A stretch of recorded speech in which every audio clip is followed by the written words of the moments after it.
เชียวรถจักรคืนบอสนี่บอกเฮียเชียวรถจักรคืนทุกคนเตรียมเลยแต่พอท่านแล้วซ้ำอยากเมื่อแห้งเลยน้องพายกับโบเลี้ยงนี่โบหำว่าได้บัดนี่ยินบ่เบิ่งเด้อเครื่องของอย่าลืมเด้อ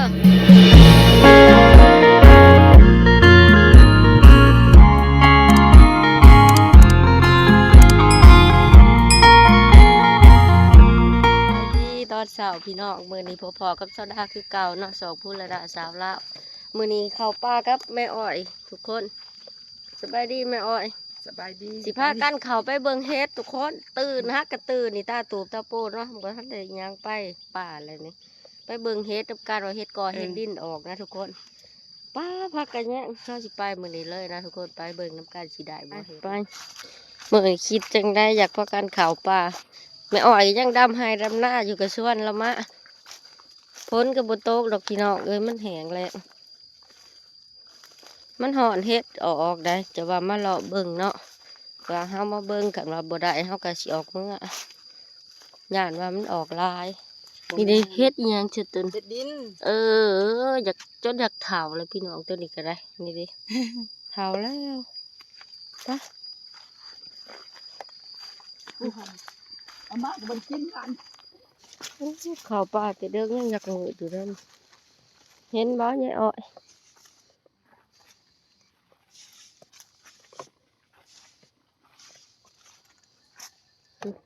มันบ่มีเฮ็ดแถวไกลๆโซดาก็สิได้เมื่อก่อนแม่อ้อยนะให้แม่อ้อยไปทุกคนให้แม่อ้อยไปโซดาย่างบ่ฮอดโซดาก็สิกลับมาเที่ยงมาเบิ่งอยู่นี่มันบ่มีเนาะให้แม่อ้อยเพิ่นไปเบิ่ง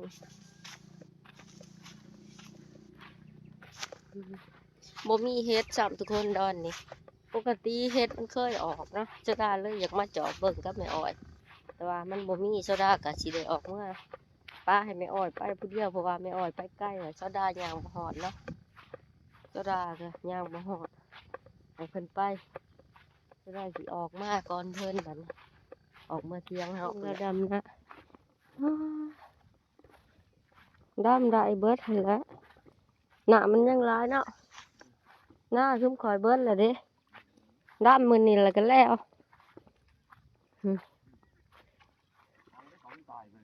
พ่อใหญ่ก็ดำหน้าเก่งขนาดเนาะหน้าทุกคนบ่เจ็บหลังเจ็บแอวเด้อชมเราอยากได้เมียเด้อ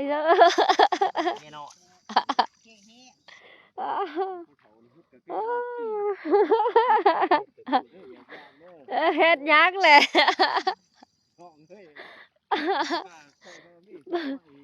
เบิ่งแล้วดำหน้าไว้เด้อพุ่นเราบ่ได้เฒ่าเด้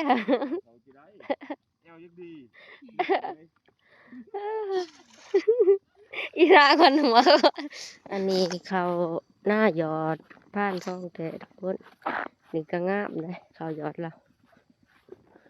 เจ้าของว่าสิขึ้นป่าอีกมื้อนี่นี่เขาหยอดหน้าผ่านท้องก็งามอยู่ผู้มาอะไรจะต่อยมาแล้ว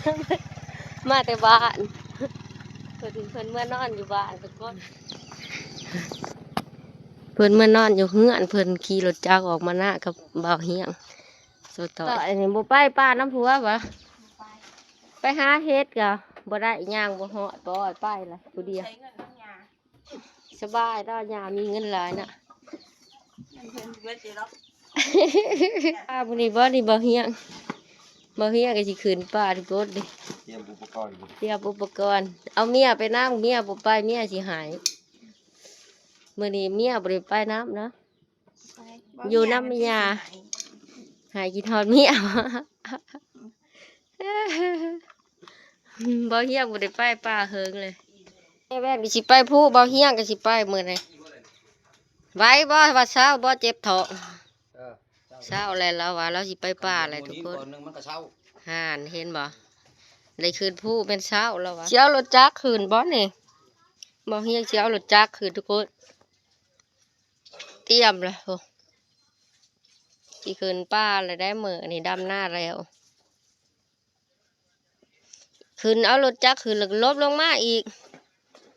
เมา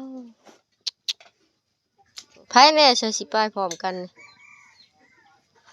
หลายคนเลย หลายคน เจ็ดแปดคนทานยาเนี่ย สิขึ้นป่าแล้วพี่น้องเอ้ยเอารถจักรขึ้นป่าได้นี่เทิงปูดโถนอนย้ายขึ้นหอดกันได้เตรียมเครื่องเตรียมของกับพี่น้องเอ้ยไปกับเบาเฮียงออกก่อนเลยเด้แล้วพี่น้องมาเบิ่งแม่อ้อยอีกเรากลับมาเลยสุดาไปน้ำเราบ่ไหว เฮ็ดเพิงเทา ป้าเฮ็ดเผือกเถา เฮ็ดดินเฮ็ดเพิงอะไรรวมกัน โถโอ้ยเหียน้ำละเอ้ยเถา มา เบิ จะ ด เห็นตอนไปบ่เห็น เฮ็ดดินแน่ล่ะ ว่าเดี๋ยวบ่เห็น อันไปน้ำกันแต่ชดามาก่อนเพิ่นเด้ชดาย่างบ่ฮอดเนาะเพิ่นก็ได้หลายเติบเด้ หลายเฮ็ดปนกันเฮ็ดหนังเฮ็ดนี่ โอ้เฮ็ดดินกับเถาน้ำเลย ไปแล้ว เอาไปขายโลด แบ่งเอาเลยแม่ นี่หลังจากที่ชดาเฮ็ดหยังแล้วกินข้าวแล้ว มาแต่ป้าก็เฮ็ดก็ได้น้อยหนึงแม่อ้อยก็ได้เต็มตาไปผู้เดียวชดาก็สิไปอาบน้ำไปส่งทานเอาเลี้ยงทุกคนเพราะว่าทานเอาเลี้ยงสิเมื่อบ้านนี้อันละมื้อนี้เนาะชดาก็สิหาอาบน้ำเปลี่ยนเสื้อผ้าเสื้อแพรไปส่งเพิ่นเนาะเพิ่นสิเมื่อบ้านมีมื้อนี้ทานเอาเลี้ยงทุกคนเลยนี่ น้ำไฟ ใช้ว่าสิเมื่อมื้ออื่น น้ำไฟก็จะพูด คือ แม่ คือว่าอยากเมื่อมื้อนี้บาดนี้แน่ก็บ่ทันแล้วซ้ำอยากเมื่อแห้งเลยน้องพายก็บ่เลี้ยงนี่บ่หำว่ากระเป๋าเครื่องจนหลุด10บ่ได้คือบ่หาเอาตัวมันใหญ่กว่านี้ฮะทานสอบหนึ่งเอาเมื่อกินโอเลี้ยงแล้วก็ได้อีหยังแน่เลย เอาพวกนั่นนี่ ฮะเอาอีหยัง เอายาตดเนี่ย ยาต้มอีหยังอะไรก็ไปบอกแม่ตีเลยติ๊บข่าวแม่ก็เอาหายมาติ๊บข่าวแม่ก็เอาหอดบ้านแห้งเลยอยู่บ่ได้เลยอะไรสิเมื่อเลยบอกคิดหอดไม่ย่าบ่แม่คิดหอดก็อดเอาพัวป่ะสิเมื่อบ้านแล้วพี่น้องเอ้ยเงินจักแสนเลยในกระเป๋า แม่ให้เงินหลาน โอ้ได้หลายแถวเว้ยเฮายังบ่ได้อีละหนึ่งผู้เงินเฮายังบ่ได้เงินละหนึ่งโตได้เงินละหนึ่งผู้ เงินในบ่แลกบ่ เอายาต้มเมื่อได้เงินละหนึ่งก็ม่วนแล้วเฮ้ยเอายาต้มเมื่อต้มเราเรียกซื้อว่าจะหาแสนนึงนี่ โอ้แม่ก็เกี่ยมยาต้มยาหยังหายาต้มให้เมื่อต้มเอา มึงเขาพ่อเราจะได้เราสั่งเนาะ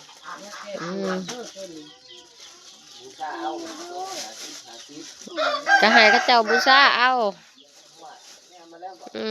เอาเกลือเพื่อจิมั่วเอาใช่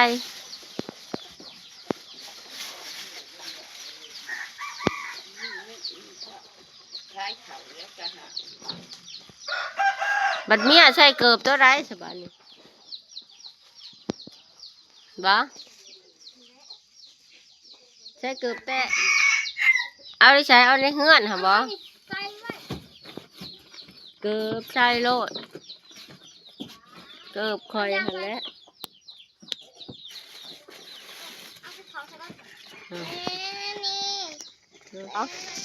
ใส่ได้บ่ได้ก็ใส่ได้ไหม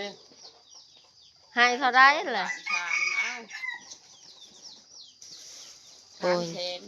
ยาวเงินให้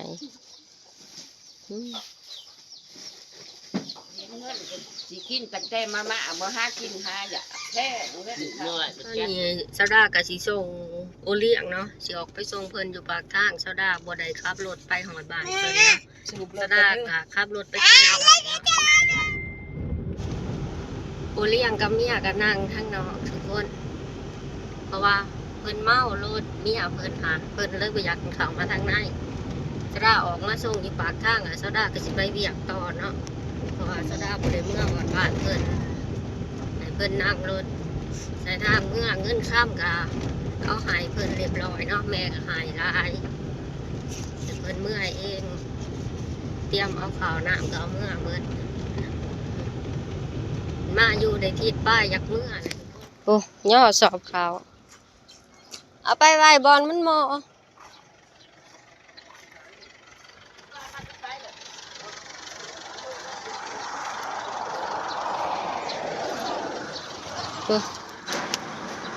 มาหอดทางอ่ะคนป้าเพิ่นไอ้ขี่รถโดยสารเมื่อจะได้กันสิไปอยากต่อป้าให้น้องไผ่เมื่อก็ต้องใช้เอาเบอร์ละบ่เครื่องค่ะเออนะฮะอันนั้นเด้เมื่อเขามองเมืองทาบางทองฮะเด้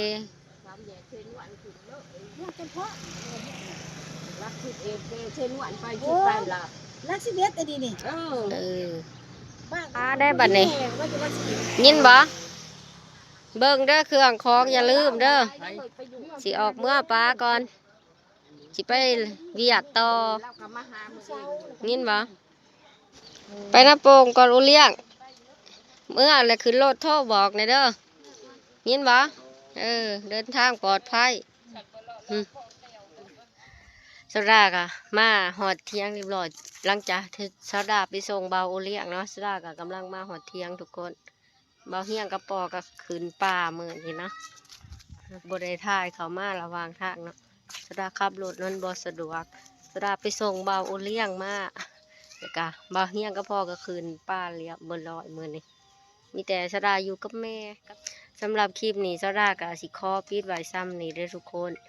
ฝากกดไลค์กดแชร์กดติดตามรับชมเซาดาเพื่อเป็นกำลังใจให้เซาดาสู่ต่อในเด้อทุกคนและก็ขอบคุณทุกคนพี่ๆที่เขามารับชมเซาดาเนาะบ๊ายบาย